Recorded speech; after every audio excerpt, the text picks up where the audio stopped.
This channel does not promote any violent, harmful, or illegal activities. All content provided by this channel is meant for an educational purpose only. কেউ আক্রান্ত হবে না, সব tight করে দেবো, চিন্তা নেই।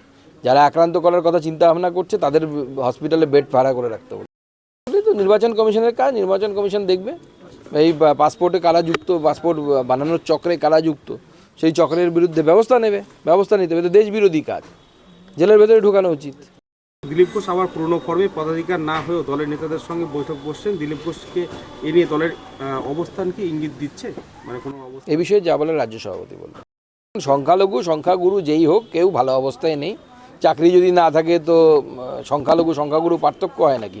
26,000-এর চাকরি চলে গেছে, তার মধ্যে হিন্দুও আছে, মুসলিমও আছে, সবারই কষ্ট হয়েছে। এখানে উন্নয়ন নেই, শিল্পায়ন নেই, কাজ নেই লোকের হাতে, টোটো চালাচ্ছে সবাই। তো কাজ কারা চালাচ্ছে? হিন্দুও চালাচ্ছে, মুসলমানও চালাচ্ছে। মুসলমানরা ভোট ব্যাংক হয়ে বসে আছে তৃণমূল কংগ্রেসের ওই একই ধারণা থেকে যে পশ্চিমবঙ্গকে ইসলামিক রাজ্য বানাবে। তো ইসলামিক রাজ্য বানিয়ে কি হবে? চাকরি জুটবে না, খাওয়া জুটবে না, কি জুটবে? খুব বেশি হলে হিন্দুদের উপর একটু অত্যাচার করা যাবে, তার বেশি তো কিছু হবে না। পয়সা তোলার জন্য করছে। এর আগে যে চেয়ারম্যান হয়েছিল সে পয়সা দিয়েছিল, এখন ভোট নতুন চেয়ারম্যান মানে নতুন পয়সা লাগবে, নতুন চেয়ারম্যান হবে পয়সা দিয়ে, যে যত বেশি পয়সা দিতে পারবে তার হবে। নির্বাচন কমিশনের উচিত তাদের বাড়িতে গিয়ে শুনানির ব্যবস্থা করা, কারণ এই বয়সের যারা নাগরিক তারা ভোট দিতেও নিজেদের কেন্দ্রে যেতে হয় না তাদেরকে, তাদের বাড়িতে গিয়েও ভোট নেওয়ার ব্যবস্থা আছে।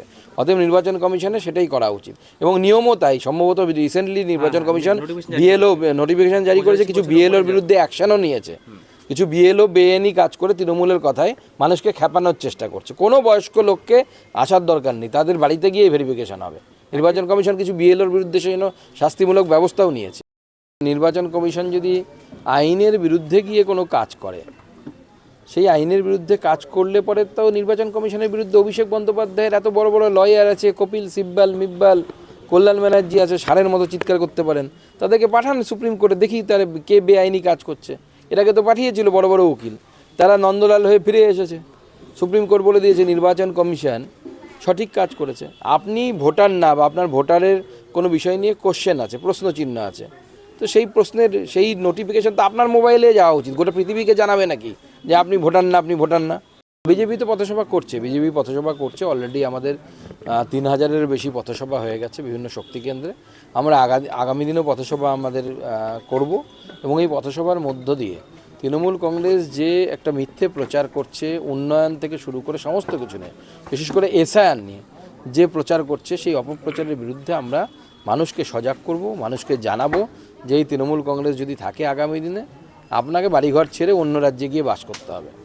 আমরা পরিষ্কার বলছি যে মমতা বন্দ্যোপাধ্যায় এবং মমতা বন্দ্যোপাধ্যায়ের দলবল তারা এই রাজ্যটাকে পশ্চিম বাংলাদেশ বানানোর চক্রান্ত করছে।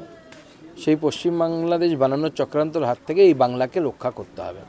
বাংলা রক্ষা পেলে বাঙালি হিন্দু বাঁচবে, নাহলে বাঙালি হিন্দু বাঁচবে না।